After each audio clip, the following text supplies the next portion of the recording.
Hi, so this video is gonna be a short video. I'm gonna talk about how I fucked up. And I think to myself, what a wonderful world. So if you've been watching my videos, then you can probably tell when things started going downhill.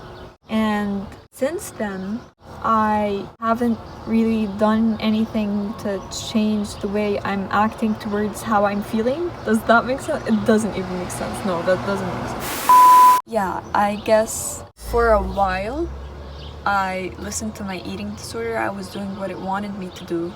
And I'm not gonna lie, that did make me feel better. But it just made me feel better for like a short period of time. And now, I feel like I'm back right where I started, like I'm back at square one. I'm just having trouble with food, having trouble with judging myself and hating myself for having trouble with food again.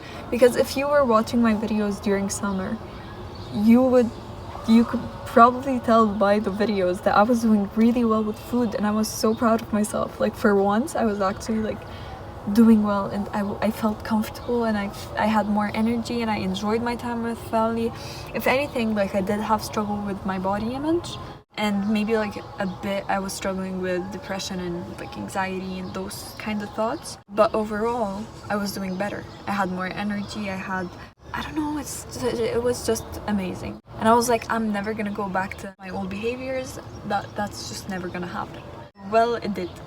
The thing is, I'm saying that I feel like I'm back at square one, but that's just not true because when I was at my lowest, I wouldn't have even admitted that I was struggling with food. So, for a while, I believed that maybe if I lost a tiny bit of weight, I might feel better and then I can continue recovery because that somehow made sense in my brain. You all know how sneaky eating disorders are, and I kind of fell for it, although I knew, like deep down, I did know that this isn't gonna happen. Yet I still listened to my eating disorder, and it led me to here. I thought that if I lost weight, I was gonna feel more comfortable and more safe in my body. That did not happen. I thought my anxiety was gonna be less. My anxiety is way more intense now than it was in summer because now it's not just about life stuff, it's also more directed towards food. And obviously all of that makes the depression worse. I saw my whole treatment team this week. I saw my therapist on Tuesday. It went well, I guess. We talked about a few stuff that like I've been trying for the past couple of weeks. I've been trying to get myself out of my eating disorder mindset, but that didn't really happen. If anything, it just made me use other disordered behaviors that are not related to food, but they're also like ways of coping. So we kind of talked about that in therapy. And then on Wednesday, I saw my dietitian, and that was embarrassing because last time I was at her office, I don't know, I had like a full-on breakdown and like I was just crying. I don't know exactly what happened, like I don't even want to remember what happened. So I saw her again after like a month. And then on Thursday, I saw my psychiatrist and I had group therapy. The appointment with my psychiatrist also went well. Long story short, I had to go to a different hospital than the one that I usually go to. So I had a different treatment team, and there the psychiatrist changed my medication. So that change in medication caused me to have terrible side effects, one of which was constantly feeling like I'm dissociated, and that lasted for a whole week, and it's never lasted that long with me, and it was starting to really piss me off, and I didn't know how to cope with it, and it was just overwhelming. I felt dizzy all the time, I felt nauseous, I don't know, it was a lot. So yeah, now I kind of feel better now that I know why I was going through whatever the fuck I was going through. Yesterday, during group therapy, I don't know what happened. They were just talking about people who are going to therapy and do all the work for therapy, and the therapist does all the work, but that person just doesn't get better. And then for some reason, my brain took that and thought, oh, that's you. Like, you've been going to therapy. Your therapist is doing all the work. You're doing all the work. You're never gonna recover though.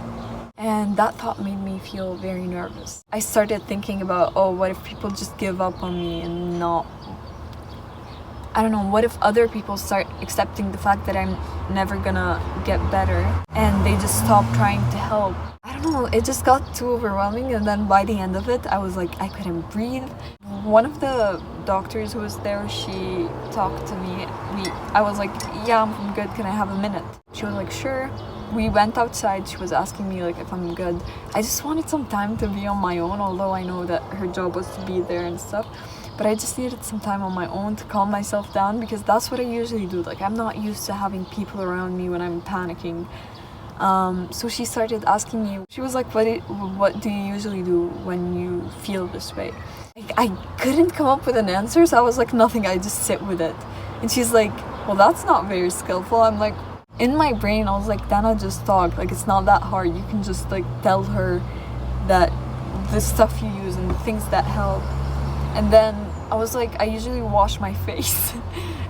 So she was like, okay, we can go wash your face. So we did. We went to the bathroom. I wanted to wash my face, but I had my mask on, obviously. And then my brain was like, no, we're not gonna take the mask off, because I don't know, I hate my face sometimes. So I was like, okay, no, I'm not gonna show my face. Although she knows me, like, she was my therapist basically at one point.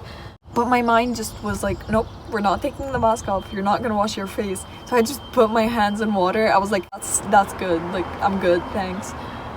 And then like I was like, okay, it's fine. We can just go back to the session and like I'm good. So we went back to the session. I have like a self-soothe kit in my bag that I always keep with me because it really helps. I used it. I used some stuff. I sprayed some perfume. I also had like an anxiety fidget ring.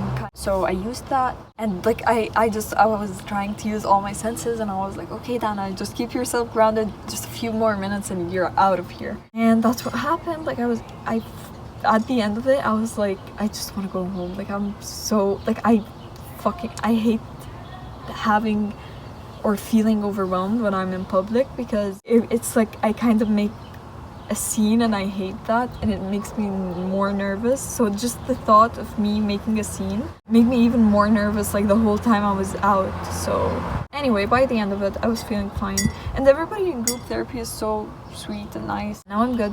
I'm better. I'm drinking tea, although my psychiatrist told me not to, but oh well. Okay, no, but honestly, like, I'm not drinking tea, like a lot of tea, because I was drinking like 3 cups a day, 3 cups of this, like it's as big as my face. So that was like my average tea per day. So now I'm just having 1, which is not that bad, to be honest.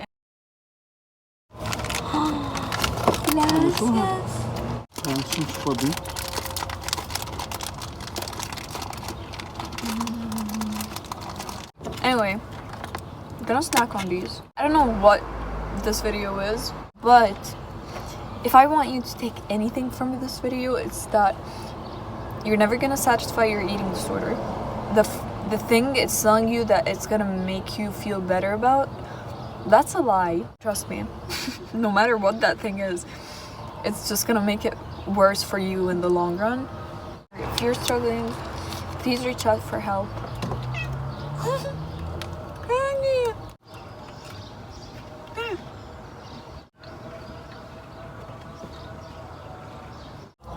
So yeah, that's it. Eating disorders suck. I do not recommend you listen to them. Okay? Bye.